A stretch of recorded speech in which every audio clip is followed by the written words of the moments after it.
En tant que parent, vous vous posez certainement cette question. Quelle est la formation réelle qui peut garantir un avenir solide à votre enfant? Et si la réponse ne se trouvait pas exclusivement dans les salles de classe, mais dans un environnement où l'on apprend en travaillant sur des projets qui sont réels? Alors avec vous, je vous amène aujourd'hui au cœur du parc technologique de GFN.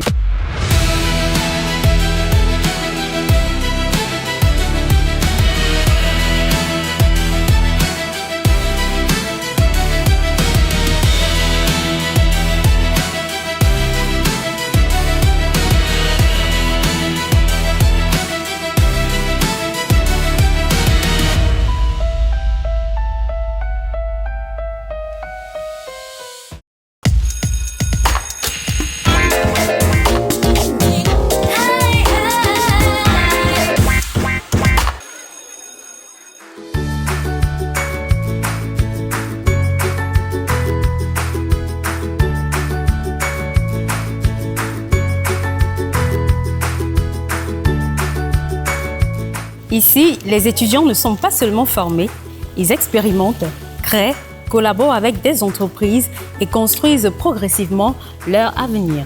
Professeur, merci de nous recevoir ici. Merci, soyez les bienvenus. Merci beaucoup. Alors, professeur, aujourd'hui, nous allons parler d'un élément clé de GFN. Il s'agit du parc technologique. Parc technologique que nous avons ici à GFN.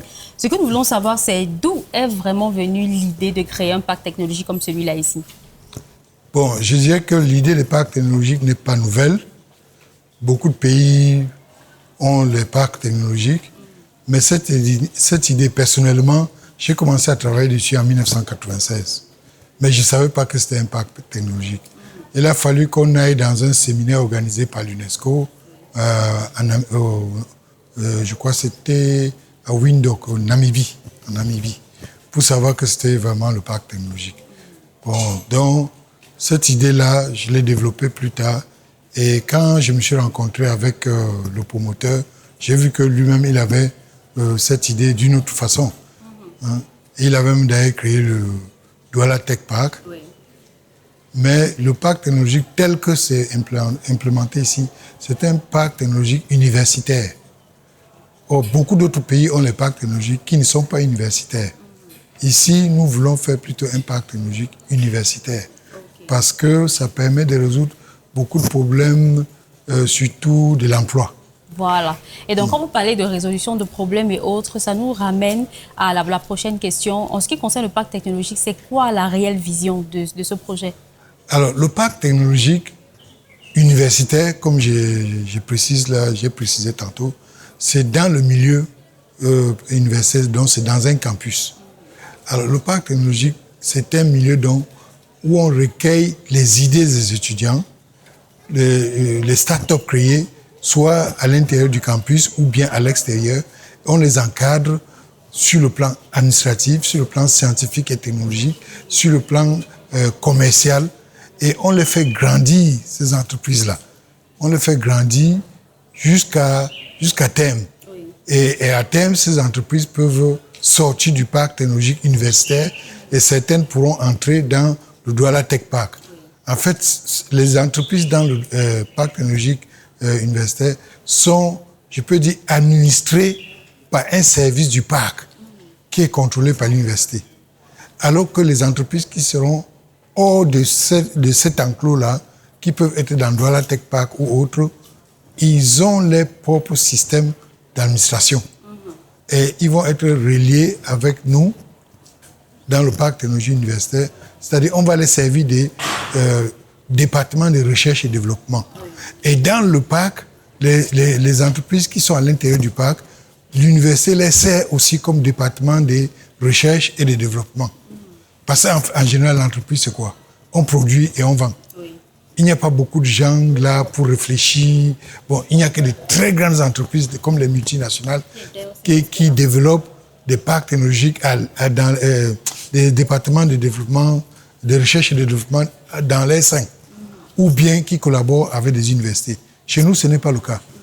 Donc, nous voulons donc que nous, en tant qu'université, on sert d'encadrement scientifique et technologique administratif à ces nouvelles entités qui vont devenir plus tard des grandes entreprises. Voilà. Et si on parlait un peu de l'aspect étudiant, dans le cadre de leur formation, qu'est-ce que vous voulez, à travers le parc technologique, apporter de différent aux étudiants et dans leur formation? Alors, le problème est le suivant. Généralement, les étudiants sont bourrés de beaucoup de théories et ils font quelques stages.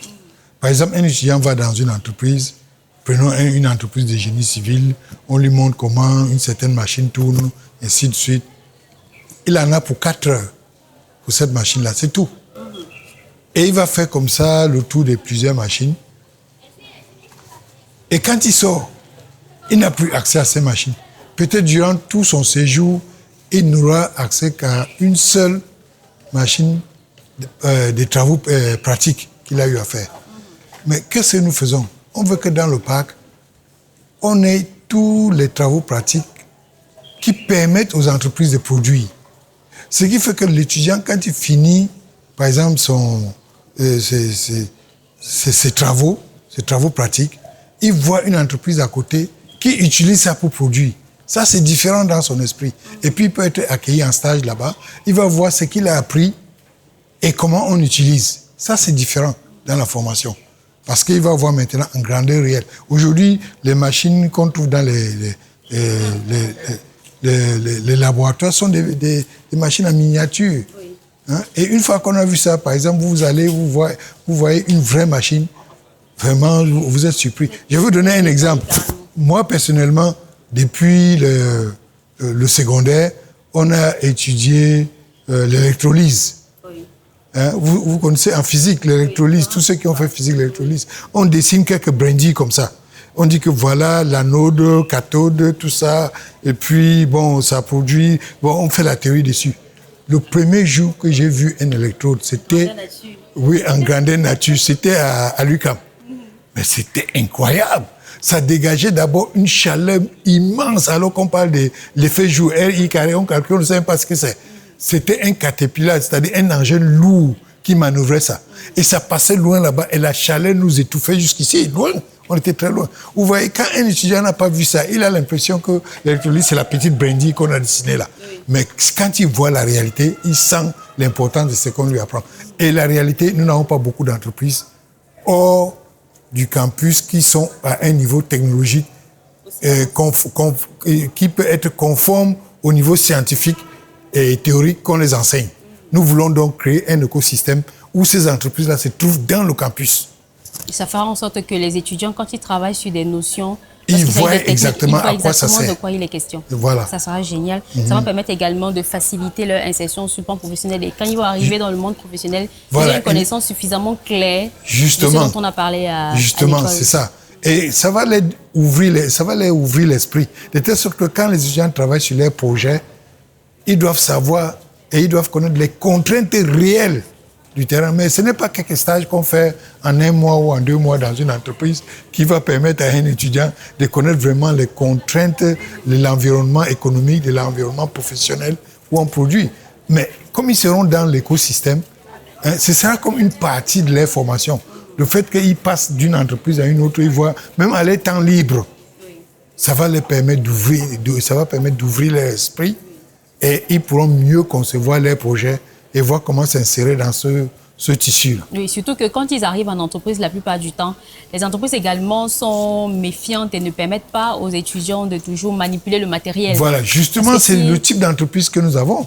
C'est les entreprises qui sont même, je peux dire, allergiques à recevoir les stagiaires. Parce qu'ils pensent même que les stagiaires les perdent le temps. Alors qu'ailleurs, les entreprises vont dans les grandes écoles et ils font la demande. C'est eux qui font la demande.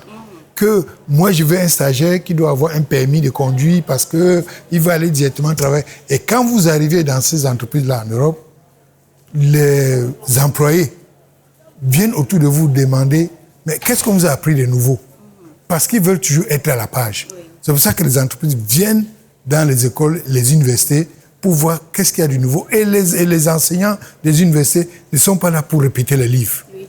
Parce qu'ils travaillent avec les entreprises. Donc, dans le parc, on va leur donner l'occasion qu'à l'intérieur du campus, les enseignants y vont. Et comme ça, ils savent ce qu'ils enseignent. Ils orientent les enseignements par rapport à ce qui se trouve dans le campus. Hein?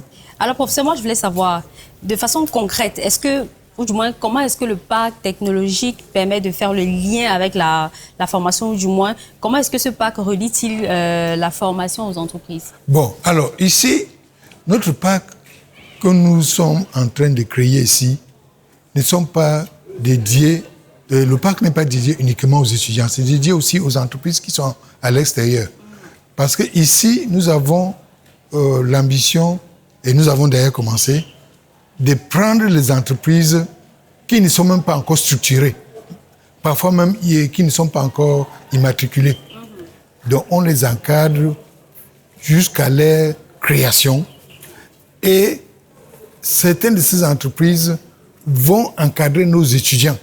C'est-à-dire qu'au lieu que les étudiants partent faire les stages ou bien partent faire certains TP dans les labos extérieurs, ils font directement dans les labos des entreprises qui sont ici.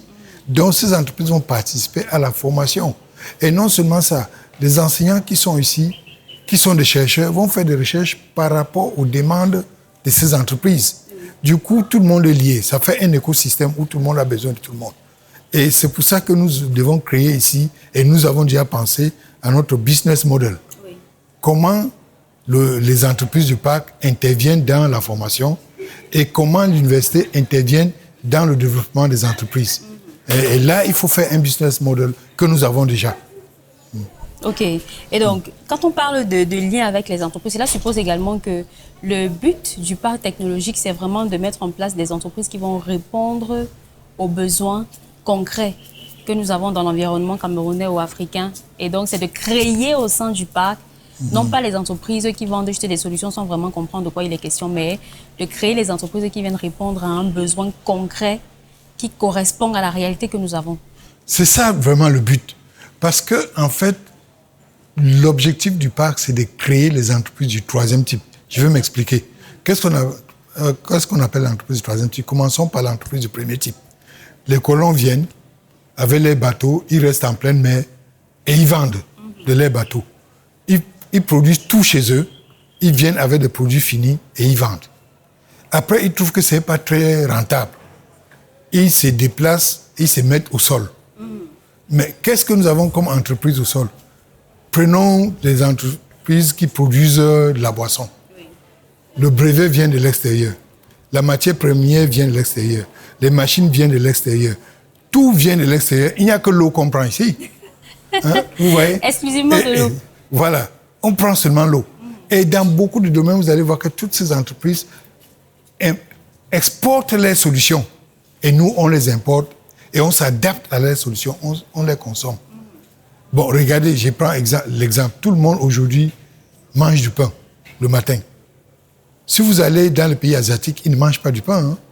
Parce que c'est fait de telle sorte que finalement, c'est une autre culture, on doit manger le pain. Oui. Qui ne serait pas content de manger, par exemple, les bâtons de manioc avec autre chose? Mais et comment... même les choses telles qu'elles sont aujourd'hui. Mais on les produit où? On les produit comment? À base de quoi? À base de quoi? Et en respectant quelles normes? Hein? Avec quelle machine? On les fait de façon artisanale. Donc notre objectif, c'est de créer les entreprises qui vont s'adresser aux problèmes que nous avons. Oui. Trouver de la solution technologique pour le problème que nous avons. La solution scientifique pour le problème que nous avons. Et étudier le marché que nous avons. Et essayer aussi de les imposer aux autres. C'est ça l'entreprise du troisième type. Comme les autres viennent nous imposer leurs produits, nous devons aussi imposer nos produits aux autres. Moi, je voyage beaucoup. Et il m'est arrivé quand j'arrive à la douane, c'est-à-dire pour les formalités administratives avec le passeport. Et l'agent de l'État de l'autre côté, il voit Camerounais. Il dit, ah, voilà les poissons brisés, oh, le ndolé. Et je suis très content de l'entendre parler de ça. Mais je lui dis, viens au Cameroun, je vais t'inviter. Hein, et comme ça. Mais je vais l'inviter comment? Je sais qu'on fait le vin ndolé où? Hein? Je sais qu'on braise le poisson là comment? Hein? Le feu même est fait comment? Hein? Allez au quartier, vous allez voir, il y en a qui braisent le poisson avec le vieux tissu. Oui. Hein? Et c'est néfaste pour la consommation. Donc il faut qu'on essaye d'organiser tout ce secteur-là, leur apporter de vraies solutions technologiques. Regardez les mamans qui font le beignet. Après quelques années, elles ne sont pas capables, parce qu'elles sont en contact avec le feu directement. Or, ailleurs, nous avions déjà conçu un système pour leur faire produire des beignets de qualité sans être en contact avec le feu. Donc, une telle entreprise, on l'encadre dans le parc et puis ça devient une solution vraiment endogène et moderne qui résout nos problèmes. Ne pensez pas que ce que les autres apportent, ils fabriquaient ça toujours de la même manière il y a 100 ans. Non, non, pas du tout. Essayez de voir un reportage sur comment les gens fabriquaient le pain pour voir comment ils le font aujourd'hui. Je prends l'exemple des beignets que tout le monde aime bien. On a pensé ailleurs avec des étudiants qui ont conçu des machines qui peuvent mettre nos mamans hors du feu. Parce qu'aujourd'hui, après un certain temps, elles ne peuvent même plus travailler parce qu'elles ont été trop exposées à la chaleur. Trop exposées à la chaleur. Et elles tombent malades. Or, une solution comme ça, ce serait une solution moderne à un problème réel que nous avons. Et nous, on est prêt à encadrer ces genres d'entreprises, c'est-à-dire qui sont capables d'aller jusqu'au bout de leurs raisonnements. Et d'ailleurs, même ce que nous cherchons à faire, que ce soit une entreprise qui vient des idées des étudiants ou bien une start-up qui vient de l'extérieur, nous voulons les accompagner jusqu'à la fin de la filière. Parce que vous formez quelqu'un, par exemple, vous dites, OK, je vous apprends comment produire la patate. Il produit la patate, après il fait comment? Qu'est-ce qu'il en fait? C'est qui le consommateur final? Qui est le consommateur final? Il n'a pas étudié ça. Après, il met sa patate dehors, il ne peut pas vendre. Donc, il faut former les gens et former dans toute la filière et essayer de créer une synergie entre tous ceux qu'on forme dans la filière. Et c'est seulement de cette façon-là qu'ils vont même se rendre compte que c'est rentable. Voilà. Si je finis si j'ai la technologie, je finis de produire et je ne peux même pas écouler, forcément, à un moment donné, je vais m'arrêter parce que je me serais découragée forcément. Voilà. Parce que là, on aura quelqu'un qui a été formé pour utiliser la patate pour faire de la farine. Donc, c'est la transformation. On aura quelqu'un qui est formé pour utiliser la farine là pour faire toutes sortes de gâteries dans le domaine de la pâtisserie et autres. Et puis, on aura quelqu'un qui aura étudié qu'on peut vendre ça à l'extérieur, qui aura étudié le marché et même la stratégie de marketing sur ça. Donc, on a besoin de toutes ces entreprises-là dans le parc. Ce n'est pas uniquement des entreprises mécaniques. Exactement. Donc, nous voulons des gens qui réfléchissent de façon nouvelle. Et justement, ça va, quand vous parlez, ça me fait comprendre que pour qu'on puisse imposer ce que nous produisons et les ressources que nous avons ici à d'autres personnes, il faudrait qu'on soit capable justement de créer nous-mêmes. En utilisant tout ce qui existe de l'heure. À notre disposition. Voilà. Dans Douala Tech Park, il y a le Digital Tech Park. Voilà. Professeur, tout ça nous amène à essayer de comprendre.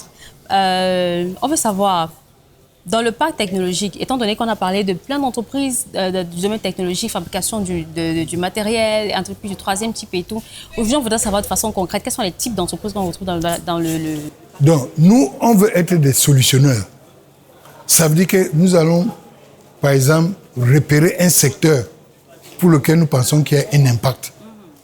Et nous étudions toute la filière et on crée les entreprises à l'intérieur qui vont faire la chaîne dans ça. Et on va donc faire en sorte que les étudiants soient impliqués dans toute cette aventure.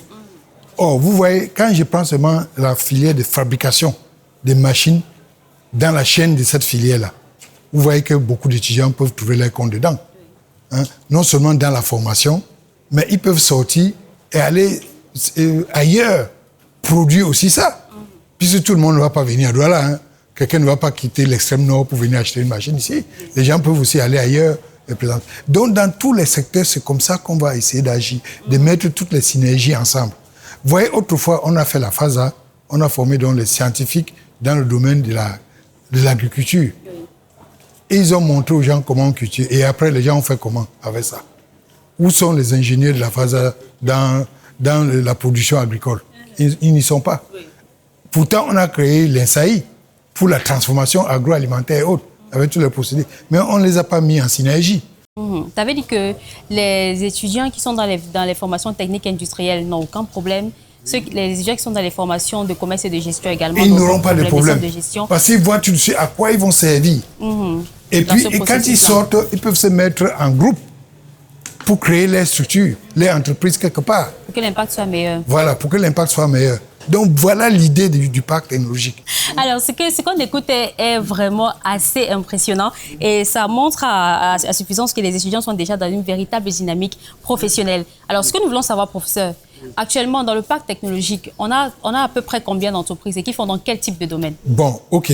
Actuellement, nous en avons environ 6 qui font dans le génie civil. Un très bon début déjà. Voilà.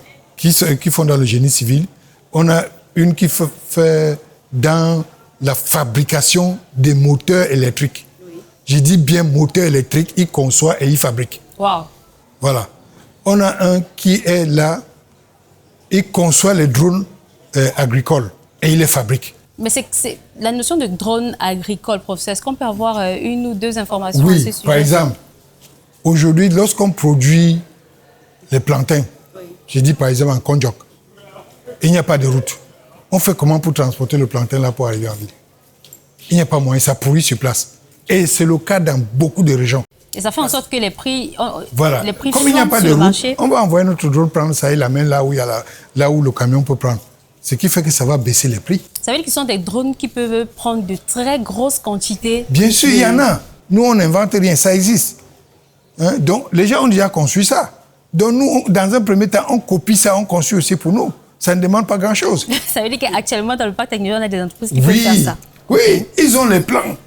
Alors, professeur, moi, je voulais savoir, le parc technologique, ce sera quoi l'impact sur la formation des étudiants actuellement? Ou alors, si quelqu'un a reçu une formation universitaire classique, en quoi est-ce que le parc technologique peut avoir Voilà, justement, nous allons développer ici, et d'ailleurs, on a déjà commencé un premier programme dans le trading, qui peut permettre de rendre les tontines plus efficaces. Donc, nous avons commencé ce programme. Bientôt, on va mettre ça en vente pour attirer les étudiants pour ça. Donc, même des étudiants qui ont déjà fini dans l'université classique, on vient ici, on fait des formations courtes à haute compétence, c'est-à-dire des formations courtes, peut-être 3 mois, 6 mois, qui donnent des hautes compétences. Ça veut dire que quelqu'un qui a fait, par exemple, du génie électrique, il a son diplôme, il est ingénieur et autres. On peut venir ici, on le prend, on le forme spécifiquement comment construire un groupe électrogène. Vous voyez, en très peu de temps, il a déjà toutes les connaissances des génies électriques, mais on le spécialise dans la construction, la conception et la fabrication d'un groupe électrogène. Quelque chose de vraiment concret. Voilà, des concrets. Alors, professeur, dans cette émission, la plupart du temps, nous avons une partie où nous essayons de rassurer les parents parce qu'il y a des questions qu'ils posent et notre rôle, c'est de leur apporter des réponses à ce sujet. Alors, la question du parent aujourd'hui, c'est est-ce que la formation, après tout ça, est-ce que la formation à JFN garantira pour mon enfant une bonne insertion, bien une réelle insertion sociale? Oui, c'est sur ça qu'on est en train de réfléchir. Autrement dit, l'étudiant, dès la première année, on va commencer ça l'année prochaine, va commencer à avoir son projet qui va améliorer en évoluant. En voyant tout l'écosystème, ça va lui donner encore plus d'idées. Et on va l'encadrer et on va choisir les meilleurs pour prendre les entreprises et les développer ici à l'intérieur. Mais les autres, puisque ceux qui sont ici vont créer les emplois, les autres vont avoir des emplois décents.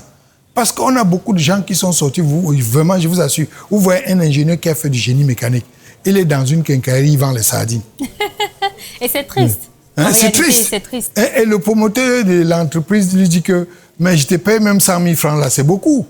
Alors qu'un ingénieur ailleurs, on vous donne dans les pays, on donne par an, on publie le niveau de salaire.